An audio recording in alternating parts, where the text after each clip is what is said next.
गंगा, सोन और सरयू के तट पर बसा एक शहर जिसने बिहार को 6 मुख्यमंत्री दिया। जी हाँ, हम आज बात कर रहे हैं बिहार के सारण लोकसभा सीट के बारे में। गंगा, सरयू और सोन के तट को समेत सारण जितना ही धार्मिक रूप से समृद्ध है उतना ही राजनीतिक रूप से महत्वपूर्ण भी है। बिहार को 6 मुख्यमंत्री देने वाला सारण 1970 के दशक में कांग्रेस का गढ़ हुआ करता था। आपको बता दें कि सारण लोकसभा सीट 2008 परिसीमन के पहले छपरा लोकसभा सीट के नाम से जाना जाता था। इस सीट पर सर्वप्रथम 1957 में प्रजा सोशलिस्ट पार्टी के राजेंद्र सिंह जीतकर लोकसभा पहुंचे। उसके बाद 1962 से 1971 तक की सीट पर कांग्रेस पार्टी का कब्जा रहा। कांग्रेस पार्टी के टिकट पर रामशेखर सिंह ने क्षेत्र का नेतृत्व किया। उसके बाद चुनाव आया 1977 का। इमरजेंसी के बाद हुए 1977 के चुनाव में कांग्रेस के किले को जेपी आंदोलन के लहर पर सवार लालू यादव ने ध्वस्त कर दिया और वह जीतकर पहली बार लोकसभा पहुंचे। उसके बाद 1980 और 1984 के चुनाव में जनता पार्टी के उम्मीदवार इस क्षेत्र से चुनकर लोकसभा पहुंचे। उसके बाद चुनाव आया 1989 का। 1989 के चुनाव में फिर से जनता दल के टिकट पर लालू यादव चुनाव लड़ रहे थे और वह जीतकर लोकसभा पहुंचे। उसके बाद 1991 में हुए चुनाव में जनता दल के टिकट पर लाल बाबू राय जीतकर लोकसभा पहुंचे। उसके बाद चुनाव आया 1996 का। 1996 के चुनाव में पहली बार इस सीट पर भारतीय जनता पार्टी बीजेपी के उम्मीदवार को जीत हासिल हुई। बीजेपी के टिकट पर राजीव प्रताप रूडी जीतकर लोकसभा पहुंचे।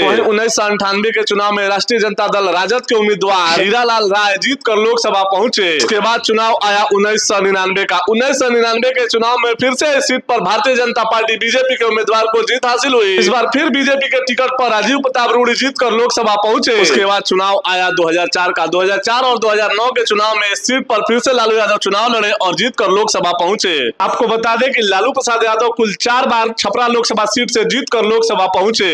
उसके बाद जब लालू यादव चारा घोटाले में सजायाफ्त हो गए तो इस सीट से उन्होंने अपनी पत्नी को चुनाव लड़ाया। उसके बाद चुनाव आया 2014 का। 2014 के चुनाव में लालू यादव की जगह बिहार के पूर्व उप मुख्यमंत्री और लालू यादव की पत्नी राबड़ी देवी चुनाव लड़ रही थी और उनके सामने थे भारतीय जनता पार्टी के टिकट पर राजीव प्रताप रूडी। इस बार राजीव प्रताप रूडी ने राबड़ी देवी को लगभग 40,000 वोटों के अंतर से हरा दिया और वह जीतकर लोकसभा पहुंचे। उसके बाद चुनाव आया 2019 का। 2019 के चुनाव में भारतीय जनता पार्टी बीजेपी के टिकट पर फिर से राजीव प्रताप रूडी मैदान में थे तो वहीं उनके सामने राष्ट्रीय जनता दल के टिकट पर पूर्व मुख्यमंत्री दरोगा राय के बेटे चंद्रिका राय चुनाव लड़ रहे थे। इस बार फिर से राजीव प्रताप रूडी ने चंद्रिका राय को हरा दिया और वह जीतकर लोकसभा पहुंचे। सारण लोकसभा सीट पर जातिगत समीकरण की बात करें तो सारण लोकसभा सीट पर यादव मतदाता लगभग 25% हैं तो वहीं राजपूत मतदाता लगभग 23% हैं। वहीं इस सीट पर अल्पसंख्यक मतदाताओं की संख्या लगभग 13% के आसपास है। सारण लोकसभा सीट पर हर चुनाव में यदुवंशी और रघुवंशी के बीच मुकाबला देखने को मिलता है। यहाँ कोई तीसरा व्यक्ति भले ही लड़ाई को त्रिकोणीय बना दे लेकिन सांसद बनने का गौरव केवल यदुवंशी और रघुवंशियों को ही आज तक मिला है। सारण लोकसभा सीट बिहार की हॉट सीट मानी जाती है। हमेशा मुकाबला कांटे का रहता है। अगर इस सीट पर बात करें 2024 लोकसभा चुनाव की तो सीट पर फिर से यदुवंशी और रघुवंशी आमने सामने है। सीट पर जहां राष्ट्रीय जनता दल के टिकट पर लालू यादव की बेटी रोहिणी आचार्य उम्मीदवार हैं, बीजेपी के टिकट पर लगातार 2 बार से चुनाव जीत रहे राजीव प्रताप रूडी मैदान में हैं। अब देखना होगा कि 2024 के चुनाव में क्या होता है। ऐसे ही तमाम खबरों को देखने के लिए जुड़े रहिए हमारे साथ और देखते रहिए समय की मांग। धन्यवाद।